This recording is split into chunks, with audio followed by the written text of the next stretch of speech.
Bonjour Anouk. Bonjour à tous les deux. Dans les grandes lignes, Plastic Odyssey, c'est un tour du monde de sensibilisation sur la pollution plastique, justement, à bord d'un bateau. Mais je pense que c'est un petit peu plus que ça, de façon générale. Qu'est-ce que c'est ? Enfin, vraiment, du coup, si on creuse un petit peu plus. Alors, effectivement, on va partir en bateau. Donc, c'est notre moyen de locomotion pour aller à la rencontre des populations dans les pays les plus pollués, dont les côtes sont les plus polluées par le plastique. Il y a 2 axes à ce projet. Il y a tout d'abord un axe à la rencontre des entrepreneurs dans ces 30 escales qu'on va faire pendant 3 ans. On va rencontrer les entrepreneurs et leur transmettre et partager avec eux des technologies de recyclage. Donc nous, il faut savoir qu'à bord du bateau, on a tout un atelier de recyclage avec des machines qui permettent de prendre des déchets et de les recycler en nouveaux objets. Et ça, c'est un atelier qu'on a construit nous-mêmes et dont on va partager les plans avec les entrepreneurs que l'on souhaite rencontrer à chaque escale. Donc ça, c'est toute la partie entrepreneuriat. Et d'un autre côté, il y a aussi tout ce qui est construire un futur sans plastique. Et donc l'idée, c'est vraiment de partir à la rencontre des communautés, échanger avec eux pour trouver des solutions pour éviter ou consommer moins de plastique. Et vraiment, l'idée, c'est vraiment d'échanger et d'apprendre aussi de ces populations qui finalement ont des savoir-faire que l'on peut utiliser aussi chez nous. Alors moi, je pose des questions tout à fait naïves, mais bon, déjà le plastique, si j'ai bien suivi, c'est le pétrole qu'on ne peut pas utiliser, qu'on peut pas raffiner pour servir de carburant, donc on utilise des résidus de pétrole pour faire du plastique. Donc il y a déjà une question de réemploi, mais j'avais cru comprendre que justement le plastique, c'était un matériau hyper recyclable. Alors pourquoi tout le plastique n'est pas recyclé ?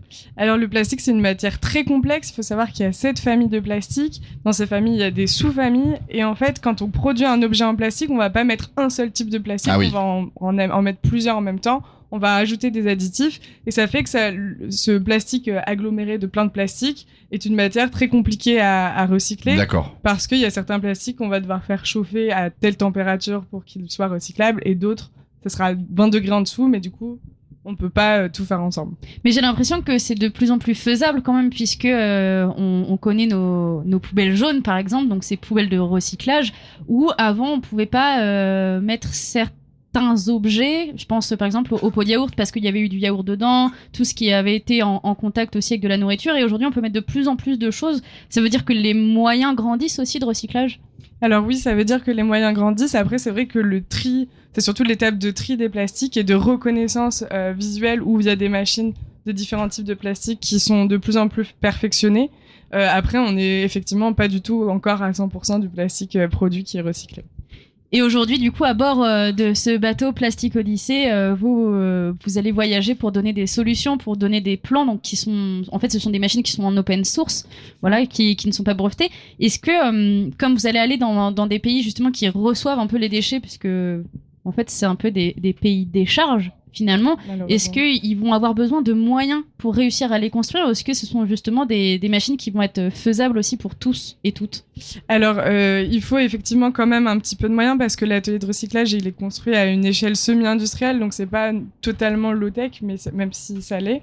Il faut un minimum de moyens, même s'il en faut quand même. Donc, effectivement, c'est accessible, mais il faut du personnel et il faut un apport financier, mais beaucoup moins élevé que ce que l'on peut voir dans les ateliers de recyclage industriel. Il y a tout ce volet-là, et puis du coup, avec ce bateau, vous installez aussi du coup les villages. C'est quoi le but aussi de ces villages ? Parce que vous travaillez plutôt avec des associations locales. Oui, tout à fait. En fait, l'idée de ce village que l'on va déployer à chaque escale de notre tour du monde, c'est d'un côté de faire de la sensibilisation, de parler pollution plastique et de rencontrer les communautés qui nous suivent ou les communautés qui nous suivront, mais également de faire vivre ce village un petit peu différemment en s'incluant dans le folklore local, dans les communautés locales, en faisant connaître aux habitants qui vont venir nous voir toutes les associations qui existent autour d'eux, dans lesquelles ils peuvent s'engager. L'idée, c'est vraiment de créer un réseau entre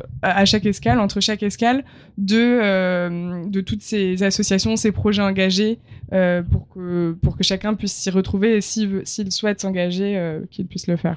Et alors, justement, sur cette tournée, est-ce que vous arrivez à nouer aussi un lien avec les institutions, les collectivités ?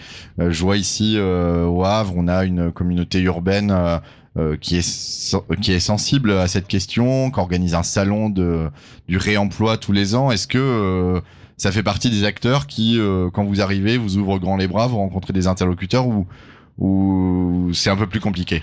Non, tout à fait. Effectivement, en général, ces collectivités sont très intéressées par le projet et nous accueillent Ok. à bras ouverts. Ça s'est passé comment pour réussir à trouver un bateau, justement Je pense qu'il a fallu réussir à réunir assez d'argent pour acheter un bateau, pour réunir une équipe, puisque vous allez être pas mal sur le bateau. Il va y avoir 8 marins, c'est ça, hein, pour C'est ça. gérer tout ce qu'il y a à gérer sur un bateau.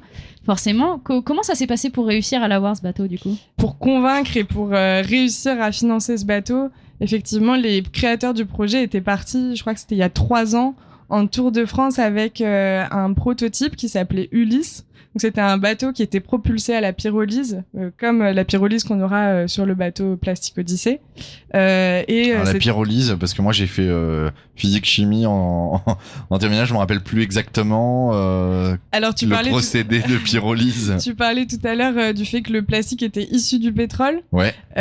L'idée, c'est de prendre du plastique et de le remettre à son état de pétrole et donc de carburant. On peut faire ça. Tout à fait. Mais ça voudrait dire qu'on pourrait s'en servir comme carburant, du plastique? Oui, mais pour l'instant, c'est pas encore c'est pour l'instant très expérimental. Ok. En tout cas, pour faire avancer un bateau, ça n'a jamais été fait. Et du coup, l'idée, c'est d'essayer de l'utiliser au maximum, même si pour l'instant, on y va progressivement. J'imagine que du coup, entre 2 escales, la vie à bord va continuer sur les recherches, etc. Le but, ça va être de faire une escale, repartir pendant la route, mais du coup pendant la mer. Pendant la mer. Écrire tout ce qui s'est vu, tout ce qui s'est fait, réétudier et du coup transformer en une nouvelle ressource qu'on a appris sur l'escale précédente pour l'escale suivante. C'est ça. C'est exactement ça. C'est un tour du monde apprenant. Ça va être, il va y avoir beaucoup de choses à faire parce que à la fois il faudra préparer les escales suivantes, mais aussi récupérer tout le savoir qu'on aura engrangé dans l'escale précédente. Donc ça va être sportif et c'est pendant le trajet en bateau. Donc j'espère qu'on n'aura pas tous le mal de mer et qu'on pourra travailler quand même. Vous allez le savoir très vite. Où sera la toute première escale? En Égypte. Ok. Enfin, une fois qu'on partira en tour du monde. Est-ce que, de façon générale, tout le monde peut soutenir le projet aussi, puisque vous êtes une grande organisation? J'imagine qu'il y a aussi besoin de fonds. Tout à fait.